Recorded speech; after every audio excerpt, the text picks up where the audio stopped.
电阻是我们在电路板上面遇到最多的一个电子元器件，只要搞懂了电阻的作用，还有它在电路板上面的工作原理，那么我们修起电路板来非常的轻松。今天我将用一张图纸教会大家看懂电路板上面的各种电阻的作用。我们以这个电路为例，这里有一颗10K 的电阻，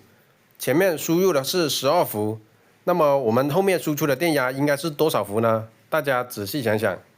很多人以为这个电压会下降，变成10伏、9伏或者8伏，其实不是的。这一个电压它还是12伏，为什么会这样子呢？经过一个10K 的电阻之后，12伏还是12伏，为什么会这样子？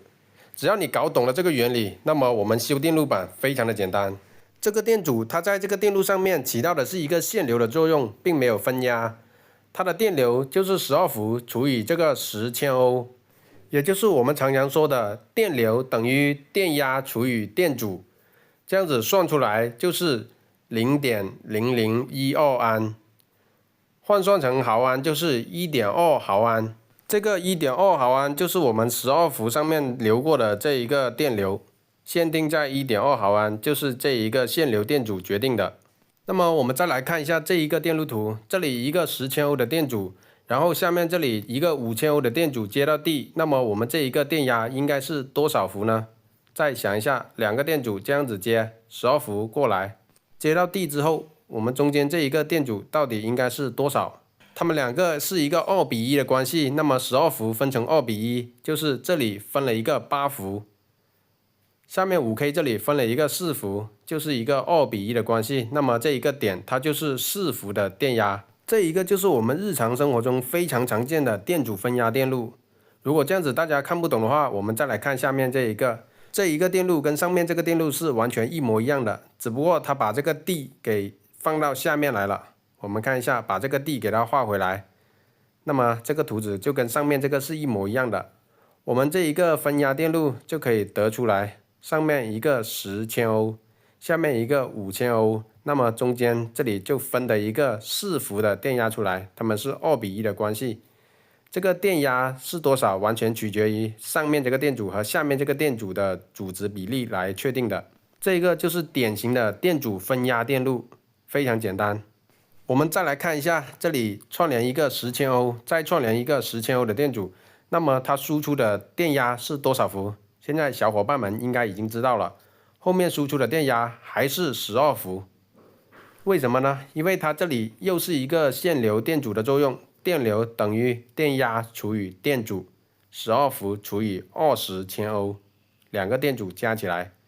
那么它们的电流就是大概0.6毫安左右。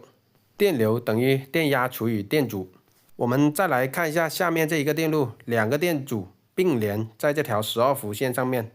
它起到一个分流的作用。它们两端的电压是完全一模一样的，但是它们两条的电流取决于电阻的阻值，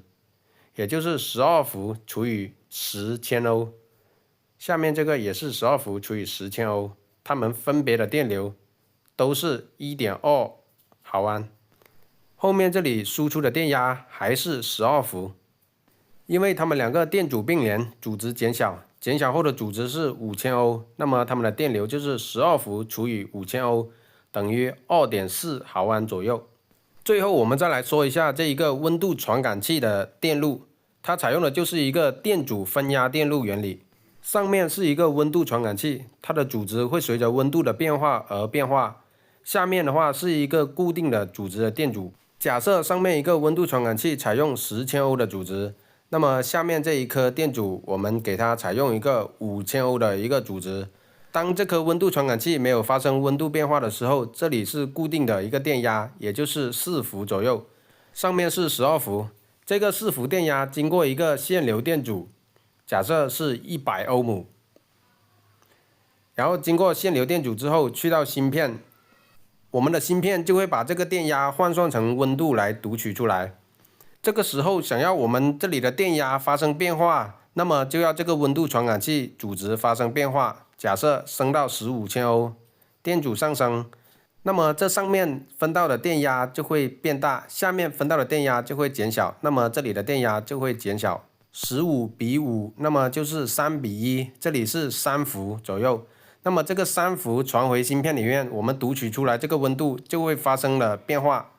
意思就是温度降低了。这样子翻译出来，我们就很好的理解为什么 CPU 芯片它可以读取温度，它不是读取阻值，而是最终读取的是一个电压，把电压换算成阻值，再换算成温度，这样子来实现的。只要我们把这几个小电路图研究明白，那么我们对电路板上面的这些电阻的工作原理就可以非常清楚的明白了，维修起来也非常的简单。